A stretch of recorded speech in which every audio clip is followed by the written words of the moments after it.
Bonjour à tous. J'aurai le plaisir aujourd'hui d'animer pour vous et avec vous une présentation sur la préparation au concours d'admission. Tout d'abord, je vais présenter le concours d'agrégation S2I qui regroupe normalement 4 options. Option sciences industrielles de l'ingénieur et ingénierie de construction. Option sciences industrielles de l'ingénieur et ingénierie électrique. Option sciences industrielles de l'ingénieur et ingénierie informatique. Et finalement, option sciences industrielles de l'ingénieur et ingénierie mécanique. Donc, dans cette vidéo, on va s'intéresser à l'option numéro 2, c'est option sciences industrielles de l'ingénieur et ingénierie électrique. Donc, cette épreuve est aussi, elle est divisée sur 3 épreuves. Première épreuve, c'est épreuve de sciences industrielles de l'ingénieur de durée 6 heures et un coefficient 1. La deuxième épreuve, c'est la modélisation d'un système, d'un procédé ou d'une organisation et aussi de durée 6 heures et de coefficient 1. Et la dernière, c'est la conception préliminaire d'un système, d'un procédé ou d'une organisation. Il est aussi de durée 6 heures et de coefficient 1. Donc la première épreuve, c'est une épreuve commune aux 3 options, aux 4 normalement options. Donc les candidats composent sur le même sujet au titre de la même session, quelle que soit l'option choisie. Donc c'est une épreuve de sciences industrielles commune qui regroupe plusieurs disciplines, plusieurs domaines. Voilà, donc les épreuves, normalement ce qu'on appelle ces épreuves, ce sont des épreuves d'admissibilité. Donc c'est la première partie de concours. Donc les épreuves d'admissibilité sont celles de l'agrégation externe française. Ainsi, les candidats marocains admissibles sont été amenés à passer la deuxième étape du concours, ce qu'on appelle les concours d'admission à l'agrégation en sciences industrielles de l'ingénieur, option ingénierie électrique. Donc, à cet effet, le jury s'est fixé des objectifs visant des profils de professeurs de hautes compétences scientifiques et technologiques, dotés de grandes compétences pédagogiques. Toutes ces compétences ont été évaluées durant les 3 épreuves d'admission. On a trois épreuves. Donc la première épreuve, c'est l'exploitation pédagogique d'une activité pratique relative à l'approche globale d'un système pluritechnique. Il est de durée 5 heures de préparation, 1 heure, de la présentation orale, plus discussion, et de coefficient 2. La deuxième épreuve, c'est l'activité pratique exploitation pédagogique relative à l'approche spécialisée d'un système pluritechnique, spécialisé ou spécifique. Il est aussi de durée 5 heures de préparation, plus 1 heure de la présentation orale et aussi de coefficient 2. La dernière épreuve, c'est la soutenance d'un dossier technique et scientifique, de durée 1 heure et de coefficient 2. Ça veut dire 1 heure de l'exposé, 40 minutes de l'exposé, plus 20 minutes de discussion avec le jury. Comme vous remarquez, l'épreuve, il y a une différence entre l'épreuve numéro 1 et l'épreuve numéro 2. L'épreuve numéro 1, c'est l'approche globale et l'épreuve numéro 2, c'est l'approche spécialisée. Donc la différence entre ces deux, donc l'épreuve numéro 1, l'approche globale, fait appel à des connaissances technologiques et scientifiques communes aux 3 options, comme on a déjà cité. Donc ces épreuves permettant au jury d'évaluer les compétences des candidats dans la mise en œuvre d'un système pluritechnique, mais aussi dans sa maîtrise des concepts fondamentaux des domaines de l'ingénieur électrique qu'elle permet d'aborder. Donc les lauréats de ces concours sont amenés à devenir professeurs agrégés des BTS, soit système électronique, électrotechnique, etc., mais également dans les centres de formation et aussi dans les CPGE, les classes préparatoires aux grandes écoles. Les épreuves orales, par leur nature et leur objectif, prennent en place prépondérante dans le concours. Comme vous remarquez, c'est deux coefficients doubles. Et par conséquent, nécessitent des moyens matériels diversifiés et importants à mettre en œuvre pour assurer les épreuves des travaux pratiques. Donc, on a plusieurs systèmes disponibles au laboratoire. Exemple d'un banc de contrôle X. Donc, normalement, c'est une carte didactique. D'un système réel, c'est un robot à 3 axes. Et aussi un banc de régulation de la machine à courant continu. Donc, aussi, c'est un système didactique. D'un système réel, c'est l'ascenseur. Un volant à hauteur de force, robot Darwin, etc. Donc, ces systèmes, maquettes ou ces différents systèmes sont utilisés bien sûr pour les deux épreuves, l'approche globale et l'approche spécialisée. Et on a d'autres types de systèmes, bon de communication entre deux automates Siemens, bon Lucas-Neil 1 kW avec charge active, etc. Normalement, ces systèmes sont utilisés soit dans l'épreuve globale, soit dans l'épreuve spécifique. Donc, ça dépend de la nature du système. Par exemple, le système robot Darwin, donc c'est un système pluritechnique qui regroupe plusieurs disciplines, soit l'ingénierie mécanique, l'ingénierie électrique, l'informatique industrielle, etc. Et on a des systèmes spécifiques. Par exemple, redresseur, commandé, gradateur. Donc, normalement, c'est un système seulement dans le domaine de l'ingénierie électrique. Maintenant, on va faire on va détailler ces trois épreuves. On va commencer par l'épreuve de soutenance de dossier. L'épreuve de dossier doit normalement se préparer dans un environnement industriel. Il doit refléter une problématique réelle pour laquelle le candidat doit proposer une solution technique à valider et sur laquelle il doit préparer une exploitation pédagogique. Donc, d'après les recommandations normalement de gérer, donc le candidat a la liberté de choisir leur CG et dossier. Il est donc recommandé de choisir des CG qui sont fortement liés à leur spécialisé pour dégager des connaissances à approfondir et à mettre en œuvre lors de la recherche des solutions. Donc l'objectif principal de cette épreuve, c'est de chercher un système pour dégager le maximum d'exploitation pédagogique. Bien sûr, pour utiliser ces exploitations pédagogiques pour enseigner les étudiants soit dans les classes préparatoires ou dans les BTS. Donc le choix des thèmes est également très important pour pouvoir dégager des exploitations pédagogiques valables et à la hauteur des niveaux d'études des BTS ou CPGE. Troisième recommandation de gérer, éviter les PFE à caractère généraliste et orienter les CG vers des problématiques approfondies dans un contexte industriel relevant de la spécialité. Et aussi doit se conformer aux normes d'environnement local. Et la recommandation numéro 5, chiffrer les cahiers de charges et les objectifs à atteindre. Bien sûr, normalement, le rôle de dossier industriel, c'est la solution d'une problématique industrielle.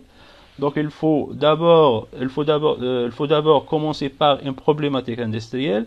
C'est pour laquelle vous extraire un cahier de charge, vous donnez 10 chiffres. Ça veut dire, par exemple, dans le domaine de l'automatique, vous donnez le temps de réponse, les performances à souhaiter, le temps de réponse, le dépassement, etc., etc. et aussi vous donner aussi par exemple des chiffres économiques, par exemple le coût de tout le projet, etc. Et, et de fixer des objectifs à atteindre. Normalement, pour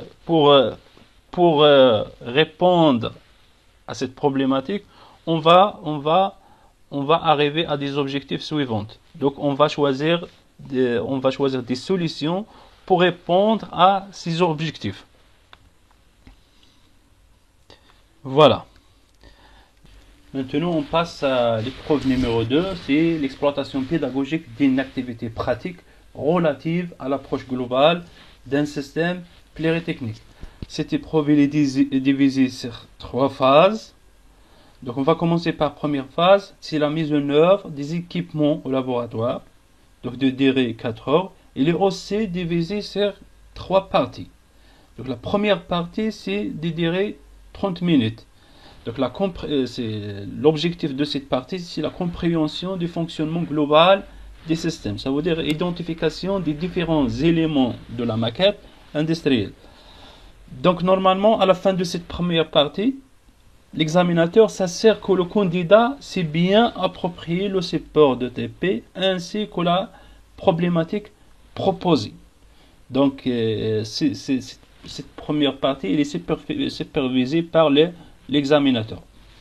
La deuxième partie, c'est de durer 2 heures, c'est la réalisation expérimentale des manipulations et des essais afin de répondre aux problématiques proposées de l'ETP, afin de répondre aux activités expérimentales proposées par le jury.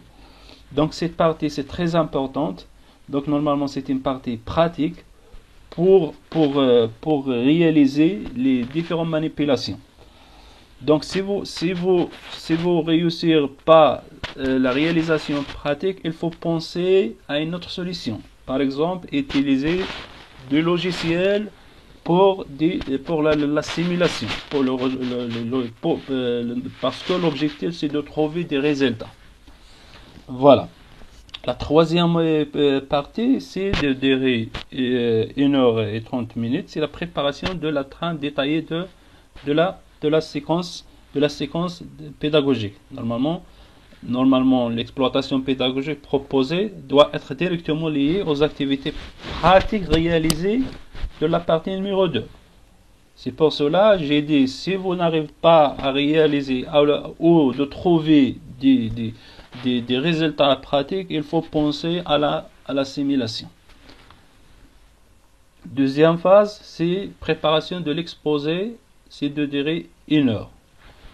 Donc normalement ici, il faut regrouper les différents résultats que vous avez trouvés, puis de préparer votre exposé. Troisième phase, c'est préparation. C'est la présentation des travaux devant un jury de durée 1 heure. Il est aussi divisé sur 2 parties. Partie 1, c'est de durée max 10 minutes. C'est la présentation des systèmes et le compte rendu des expérimentations, manipulations et essais effectués dans la deuxième partie de la première phase DTP. Durée maximale 10 minutes. Donc 10 minutes pour présenter les résultats des manipulations. Donc il reste 20 minutes pour présenter l'exploitation pédagogique. Comme vous remarquez, c'est une durée maximale de 20 minutes. Donc c'est une durée importante de l'exposé. C'est pour cela qu'il faut tirer le maximum de l'exploitation pédagogique et de détailler une séance pédagogique. Par exemple, une séance de TD, une séance de cours, une séance de TP, etc. Donc, il reste là, l'épreuve numéro 3, c'est l'activité pratique exploitation pédagogique relative à l'approche spécialisée.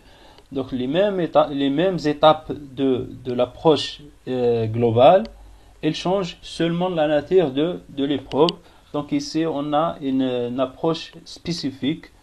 Maintenant, on va présenter un exemple de l'approche spécialisée.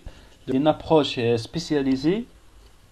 Donc, en ayant à disposition le système d'entraînement 4K CO 3620, 1M, le régulateur universel CO3620-A est le matériel présent en salle de laboratoire.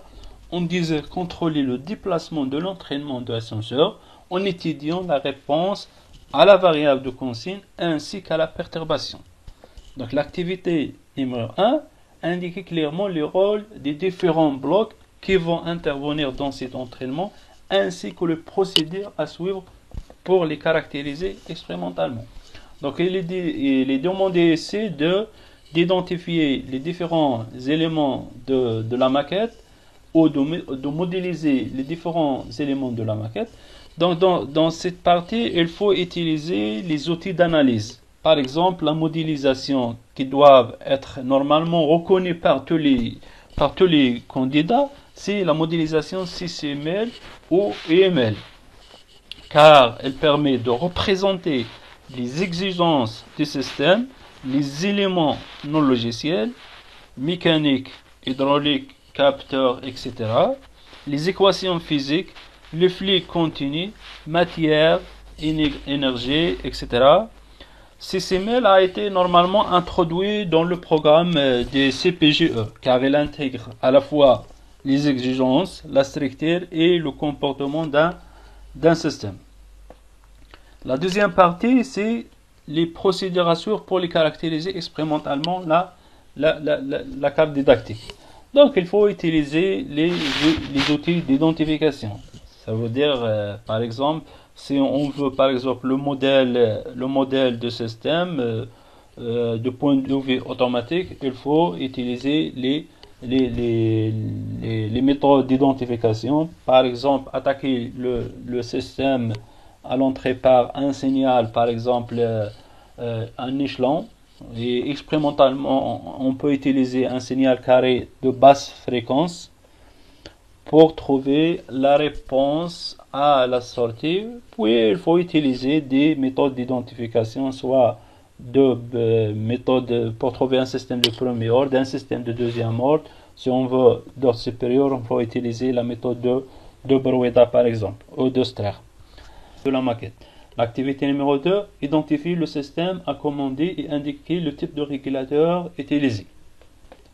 Donc, l'identification du système à commander, ça veut dire trouver le modèle de système et indiquer, ça dépend du type de modèle, il faut indiquer le type de régulateur à utiliser pour commander ce système. Troisième activité, c'est dimensionner le régulateur et étudier les performances du système bouclé à vide. Ça veut dire dimensionnement c'est-à-dire la synthèse de régulateur ou le paramétrage de régulateur et l'étude de système en boucle, système bouclé, bien sûr en boucle fermée, mais à vide, avec une perturbation nulle, sans charge. En choisissant une consigne qui traduit le profil de la commande d'ascenseur. Ça veut dire, bien sûr, il faut choisir un profil de commande d'ascenseur. L'activité 4, compléter l'activité précédente en tenant compte de charges supposées constantes, faire des relevés nécessaires à analyser l'effet d'une perturbation sur les performances des systèmes. Maintenant, on va travailler avec une charge supposée constante. L'activité 5, sur la base des résultats de l'activité précédente, étudie pratiquement l'effet d'une perturbation variable. Maintenant, on va remplacer la charge constante par une charge variable. Ça veut dire une perturbation variable. Des personnes entrant et des personnes sortant, etc. de l'ascenseur. L'activité 6, c'est la dernière activité, c'est l'exploitation pédagogique. À partir des mesures ici effectuées, proposer dans le cadre de référentiel de BTS une séquence de cours intitulée modélisation et commande d'un ascenseur à base d'un MCC. Donc cette partie, il est demandé de consulter le référentiel de BTS et de choisir une séquence pédagogique, c'est la modélisation et commande d'un ascenseur à base d'un MCC.